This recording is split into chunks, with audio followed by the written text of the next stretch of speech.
Hi friends, welcome back to my channel. ಯಾರೆಲ್ಲ ನನ್ನ channel ಹೊಸದಾಗಿ ನೋಡ್ತಿದ್ದೀರಾ ಪ್ಲೀಸ್ ಸಬ್ಸ್ಕ್ರೈಬ್ ಮಾಡಿಕೊಂಡು ಸಪೋರ್ಟ್ ಮಾಡಿ. ಹಾಗೆ ನಾನು ಇವತ್ತು ಒಂದು ಸಿಂಪಲ್ ರೆಸಿಪಿ ಹೇಳ್ತೀನಿ.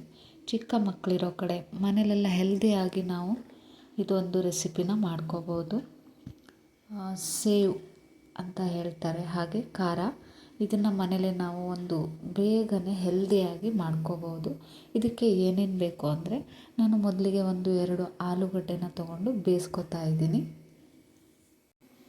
ಈ ರೆಸಿಪಿ ಅಂತೂ ಚಿಕ್ಕ ಮಕ್ಕಳಿರೋ ಕಡೆ ತುಂಬಾ ಹೆಲ್ಪ್ಫುಲ್ ಆಗುತ್ತೆ. ಔಟ್ಸೈಡಿಂದ ನಾವು ಏನೇ ಒಂದು ತಿಂಡಿ ತರ್ತೀವಿ ಅಂದರೂ ಆಯಿಲಿಂದ ಕರೆದಿರೋದ್ರಿಂದ ಸ್ವಲ್ಪ ಅನ್ಹೆಲ್ದಿ ಆಗ್ಬೋದು. ಅದಕ್ಕೋಸ್ಕರ ನೀವು ಒಂದು ವಾರಕ್ಕೆ ಎಷ್ಟು ಬೇಕೋ ಅಷ್ಟನ್ನು ನಾವು ಮನೇಲೇ ಮಾಡ್ಕೋಬೋದು.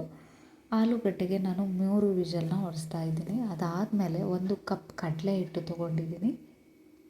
ಅದಕ್ಕೆ ಸ್ವಲ್ಪ ಅರಿಶಿನ ಸೇರಿಸ್ಕೊಳ್ಳಿ. ಅದಾದಮೇಲೆ ಜಾಸ್ತಿ ಸ್ಪೈಸಿ ಬೇಕಂದರೆ ಖಾರ ಪುಡಿನ ಸ್ವಲ್ಪ ಜಾಸ್ತಿ ಸೇರಿಸ್ಕೊಳ್ಳಿ. ನಾನಿಲ್ಲಿ 2 ಸ್ಪೂನ್ ಅಷ್ಟೇ ಸೇರಿಸ್ಕೊತಾ ಇದ್ದೀನಿ. ಇಷ್ಟನ್ನು ಚೆನ್ನಾಗಿ ಮಿಕ್ಸ್ ಮಾಡಿದ ಮೇಲೆ ಸ್ವಲ್ಪ ಉಪ್ಪನ್ನು ಸೇರಿಸ್ಕೊಂಡು ಚೆನ್ನಾಗಿ ಗಂಟಿಲ್ದಂಗೆ ಮಿಕ್ಸ್ ಮಾಡ್ಕೋಬೇಕು.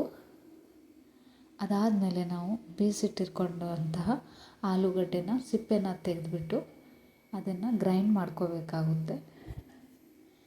ಈ ಖಾರ ರೆಸಿಪಿ ಮಾಡೋದಾದರೆ ಮೇಯ್ನಾಗಿ ಬೇಕಾಗಿರೋದು ನಮಗೆ ಆಲೂಗಡ್ಡೆ.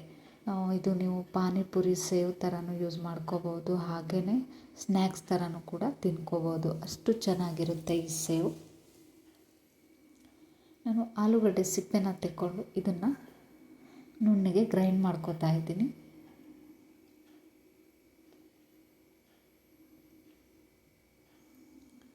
ಗ್ರೈಂಡ್ ಮಾಡಿದ ಮೇಲೆ ನೀವು ಇದನ್ನು ಕಡಲೆ ಹಿಟ್ಟಿಗೆ ಸೇರಿಸ್ಕೊಂಡು ಚೆನ್ನಾಗಿ ಮಿಕ್ಸ್ ಮಾಡ್ಕೋಬೇಕಾಗುತ್ತೆ. ಅದಾದಮೇಲೆ ಇದಕ್ಕೆ ಸ್ವಲ್ಪ ಜೀರಿಗೆ ಪೌಡರು 1 ಸ್ಪೂನ್, ಅದಾದಮೇಲೆ ಓಂಕಾಳು ಪೌಡರ್ ಮಾಡಿಕೊಂಡು ಸೇರಿಸ್ಕೋಬೇಕು.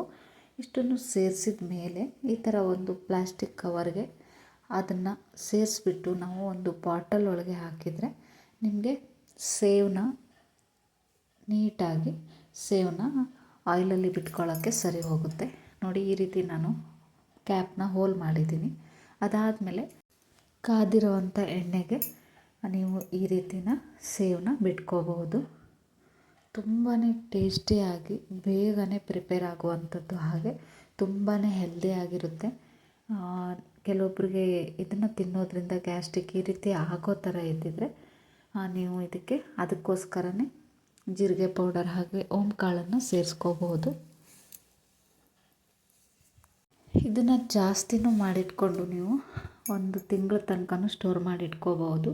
ಇಲ್ಲ ನೀವು ಫ್ರೆಶ್ ಆಗಿನೂ ಕೂಡ ಬೇಕಾದಾಗ ಮಾಡ್ಕೋಬೋದು. ತುಂಬಾ ಹೆಲ್ದಿ ಅಂತಲೇ ಹೇಳ್ಬೋದು. ನಾವು ಮನೇಲೇ ಮಾಡಿರೋದ್ರಿಂದ ಫ್ರೆಶ್ಶಾಗಿ ಆಯಿಲೆಲ್ಲ ಫ್ರೆಶ್ ಇರುತ್ತೆ. ಹಾಗೆ ನಮ್ಮ ಹೆಲ್ತ್ಗೆ ಯಾವ ರೀತಿ ಬೇಕು ಆ ರೀತಿ ಗ್ಯಾಸ್ಟ್ರಿಕ್ ಆಗೋ ಥರ ಇದ್ದರೆ ಇಂಥ ಟೈಮಲ್ಲೆಲ್ಲ ನೀವು ಜೀರಿಗೆನ ಸೇರಿಸ್ಕೊಂಡು ಮಾಡ್ಕೋಬೋದು. ಈ ವಿಡಿಯೋ ನಿಮಗೆ ಇಷ್ಟ ಆದರೆ ಲೈಕ್ ಹಾಗೆ ಸಬ್ಸ್ಕ್ರೈಬ್ ಮಾಡೋದನ್ನ ಮರಿಬೇಡಿ.